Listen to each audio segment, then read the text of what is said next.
ప్రభుత్వ శాఖల్లో కాంట్రాక్ట్ ఉద్యోగుల జీతాలు కొన్నిసార్లు ఆలస్యం, మరికొన్నిసార్లు ఏవో తప్పులు. ఈ సమస్యకు ఇక స్వస్తి పలికే టైం వచ్చేసింది. దీనికోసం వచ్చిన ఒక విప్లవాత్మక వ్యవస్థ గురించే ఈరోజు మనం వివరంగా తెలుసుకోబోతున్నాం. వినడానికి సింపుల్గా ఉన్నా ఇది చాలా ప్రభుత్వ డిపార్ట్మెంట్లకు ఒక పెద్ద సవాలే. ఎందుకంటే వేల మంది ఉద్యోగులుంటారు, రూల్స్ మారుతూ ఉంటాయి. వీటన్నింటి మధ్యలో తప్పులు లేకుండా పారదర్శకంగా ఈ ప్రాసెస్ అంతా చేయడం అస్సలు సులభం కాదు గదా. అయితే ఈ పెద్ద సమస్యకి ఒక పరిష్కారం దొరికింది. అదే నిధి పోర్టల్. మరి ఈ నిధి పోర్టల్ అసలు ఈ మొత్తం జీతాల ప్రక్రియను ఇంత సింపుల్గా, ఇంత మోడర్న్గా ఎలా మార్చేసిందో ఇప్పుడు వివరంగా చూద్దాం. ఓకే, ఈ నిధి పోర్టల్ గురించి మనం 5 స్టెప్స్లో తెలుసుకుందాం. ఫస్ట్, అసలు ఈ కొత్త సిస్టమ్ ఎందుకు అవసరమయ్యింది, తర్వాత దీనికి డిజిటల్ ఫౌండేషన్ ఎలా వేశారు, ఆ తర్వాత పోస్టులు, ఎంప్లాయీస్ని ఎలా మేనేజ్ చేస్తారు, అండ్ నెక్స్ట్ ప్రతి నెలా జరిగే పేరోల్ ప్రాసెస్ ఎలా ఉంటుంది, ఫైనల్గా ఈ సిస్టంలో ఎవరి రోల్ ఏంటి, వీటన్నిటినీ చూద్దాం. రైట్, ఇక మనం మొదటి పాయింట్లోకి వెళ్ళిపోదాం.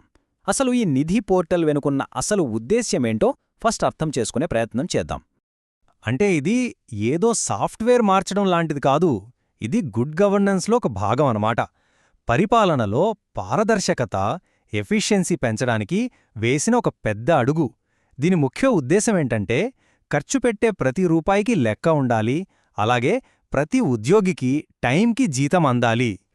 సరే, ఈ లక్ష్యాన్ని చేరుకోవాలంటే ఒక స్ట్రాంగ్ డిజిటల్ ఫౌండేషన్ కావాలి కదా. మరి ఆ పునాదిని ఎలా వేశారు, ఈ ప్రాసెస్ అంతా సజావుగా సాగడానికి ఎలాంటి సెటప్ చేశారు ఇప్పుడు చూద్దాం.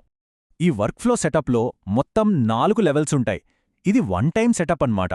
నంబర్ 1, డిపార్ట్మెంట్ హెడ్ అంటే హెచ్ఓడి పోస్టులు మంజూరు కోసం రోల్స్ ఇస్తారు.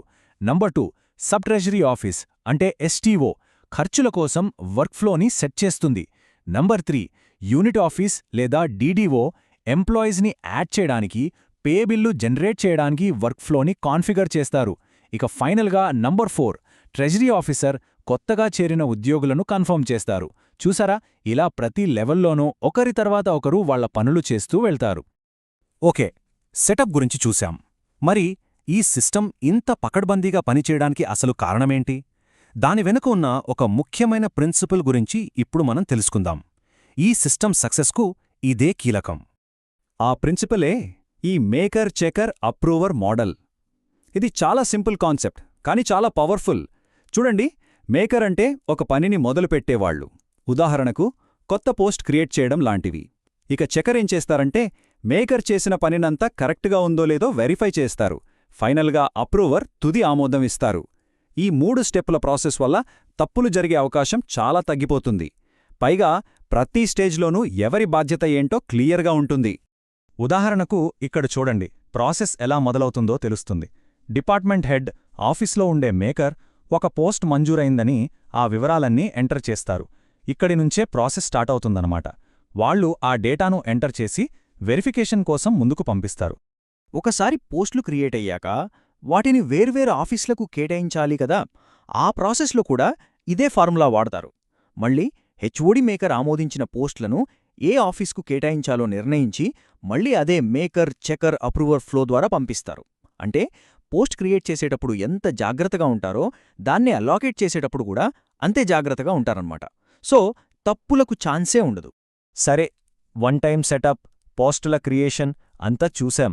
ఇప్పుడు అసలు విషయానికి వద్దాం.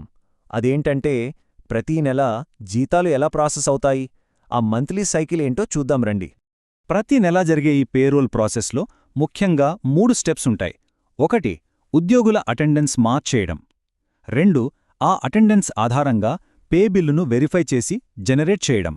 3, ఫైనల్గా దాన్ని అప్రూవ్ చేసి పేమెంట్ కోసం ప్రాసెస్ చేయడం. ఈ 3 పనులు ఒకదాని తర్వాత ఒకటి కరెక్ట్గా జరగాలి. ఈ ఫ్లోచార్ట్ చూస్తే మనకు మొత్తం ప్రాసెస్ క్లియర్గా అర్థమవుతుంది. చూడండి, డీడీఓ మేకర్ అటెండెన్స్ మార్క్ చేయడంతో మొదలై చెకర్ దాన్ని వెరిఫై చేస్తారు, అప్రూవర్ దాన్ని ఆమోదిస్తారు, అక్కడి నుంచి అది పేరోల్ సిస్టమ్కి వెళ్తుంది. ఇలా మొత్తం వర్క్ఫ్లో అంతా ఒక పద్ధతి ప్రకారం స్టెప్ బై స్టెప్ జరుగుతోంది.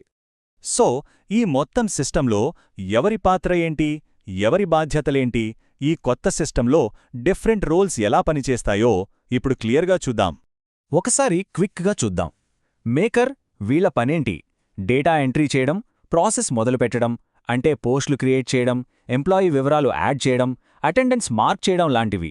ఇక చెకర్ వీళ్ల పని వెరిఫికేషన్. మేకర్ ఎంటర్ చేసిన డేటా అంతా కరెక్ట్గా ఉందో లేదో చెక్ చేస్తారు. ఫైనల్గా అప్రూవర్. వీళ్ళు ఫైనల్ అథారిటీ. ప్రతిపాదనలను ఆమోదించడం లేదా తిరస్కరించడం, పేమెంట్కు ఫైనల్ సైన్ ఆఫ్ ఇవ్వడం వీళ్ళ పని. ఇలా ప్రతి ఒక్కరి రోల్ క్లియర్గా డిఫైన్ చేసింది కాబట్టి సిస్టమ్ పర్ఫెక్ట్గా నడుస్తుంది. సరే, అంతా బాగానే ఉంది. ఈ సిస్టమ్ పేరోల్ కోసం అద్భుతంగా పనిచేస్తోంది. కానీ ఒక్క నిమిషం ఆలోచిద్దాం. కేవలం జీతాలకేనా? పారదర్శకత, సామర్థ్యం పెంచే ఈ మేకర్, చెకర్, అప్రూవర్ మోడల్ ప్రభుత్వంలో ఇంకెక్కడైనా ఉపయోగపడదా? ఉదాహరణకు సంక్షేమ పథకాల పంపిణీలోగాని లేదా పబ్లిక్ వర్క్స్ కాంట్రాక్టుల్లోగాని. ఇలాంటి చోట్ల ఈ మోడల్ ఇంప్లిమెంట్ చేస్తే ఎంత మార్పొస్తుందో కదా.